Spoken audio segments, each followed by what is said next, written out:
One of the BBC's most recognisable voices, Steve Wright, who joined the corporation in 1976, has died suddenly, and we send our condolences to his family. Steve Wright had millions of fans on Radio 1, Radio 2, Top of the Pops. There were many, many great programmes, including the wonderful Sunday Love Songs.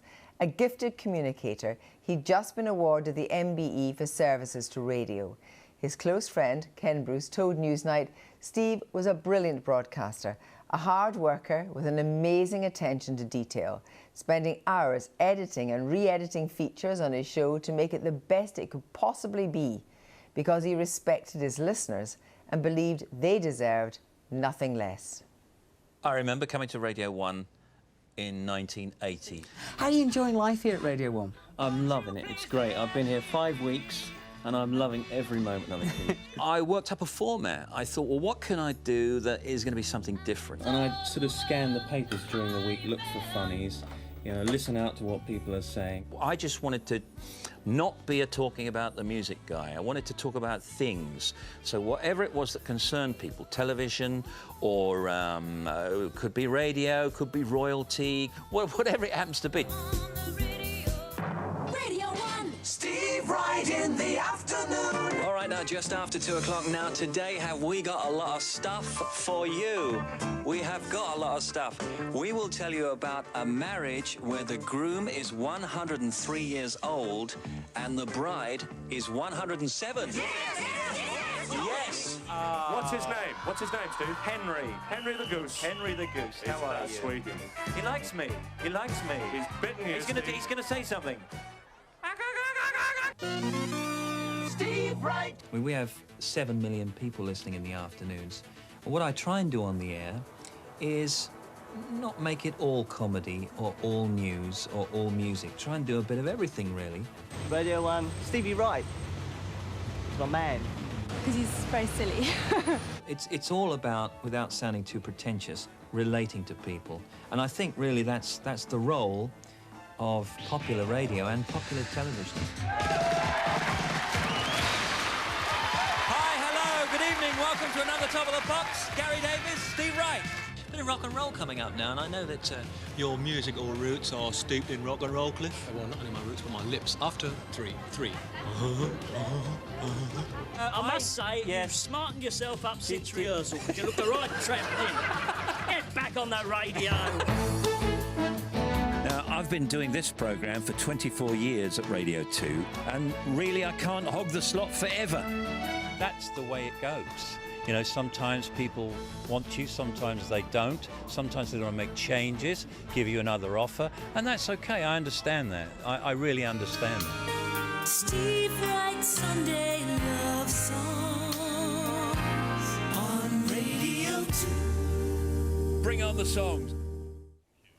Well, I'm joined now by two of Steve Wright's friends, colleagues and stablemates of Radios 1 and 2, Gary Davis and Tony Blackburn. Good evening to you. I know this is a very sad night for both of you.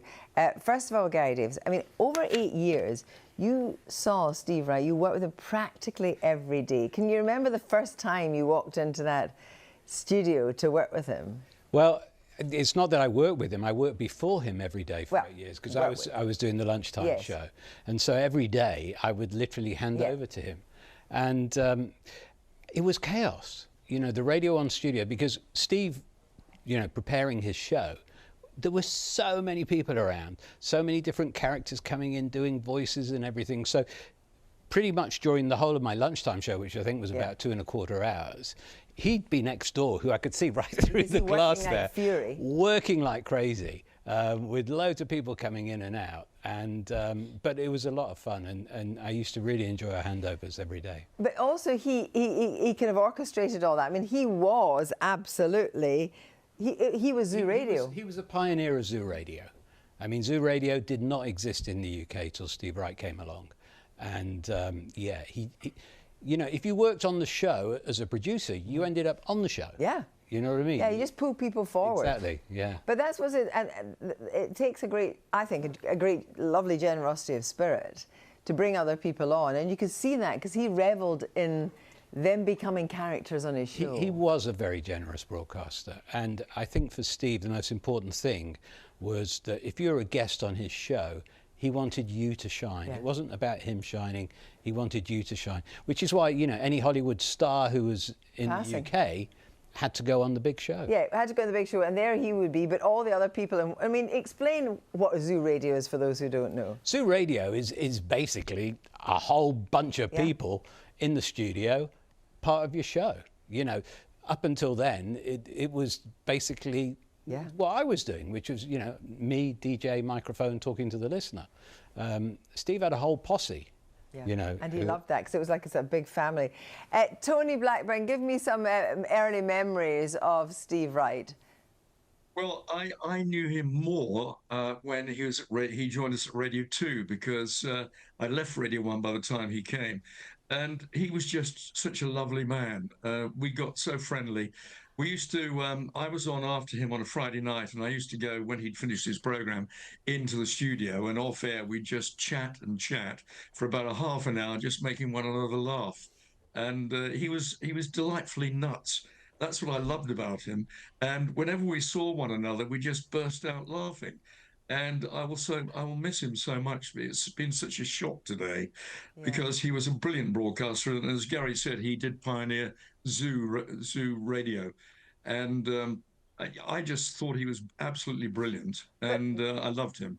And I will miss him. And I can't believe that I'm not going to see him again. I talked to him about a couple of weeks ago, because he took over Pick of the Pops from Paul Gambaccini, and I used to do Pick of the Pops, and I rung Steve up and just said how good he sounded on it.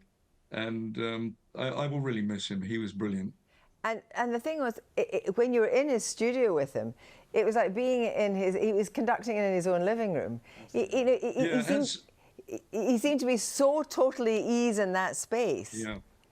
Yeah, and he was, as Gary said, very generous. You know, if you were on his program, he wanted you to do well, and he encouraged you to do well. And yeah, I mean, he was just absolutely brilliant. And, you know, all of us at Radio 2 are going to miss him so much. And the shows he did, he worked so hard on those shows. You know, he was in at 9 o'clock in the morning for the 2 o'clock show. Sunday the Love Song show. In a way like Tony, you know, they lived for the radio. He lived for radio. That was his life. You know, he was doing 6 shows a week at one point. That's all he wanted to do. But he didn't just turn up 5 minutes before the show and go in and do it. He was there for like 2 hours. And that's what Ken Bruce said. You know, he would edit and re-edit and re-edit. And woe betide you if you got anything wrong. Yes. But also, tell me about some of the music he championed as well, and some of the stars he championed. Well, I mean, he championed a lot of music, you know, as well as being a brilliant communicator. He had a very, very big passion for music. And so back in the day, there would be many artists that he would have supported and championed along the way. There's some lovely pictures, Tony Blackburn. Great picture with Elton John. Elton John looking happier than even Steve Wright was to have Elton John with him. Tony, the fact that he had these stars who were actually happier to be with him than he was with them. You know, they were just so thrilled to be on with Steve Wright. Absolutely, yeah. I mean, everybody wanted to be on on the big show.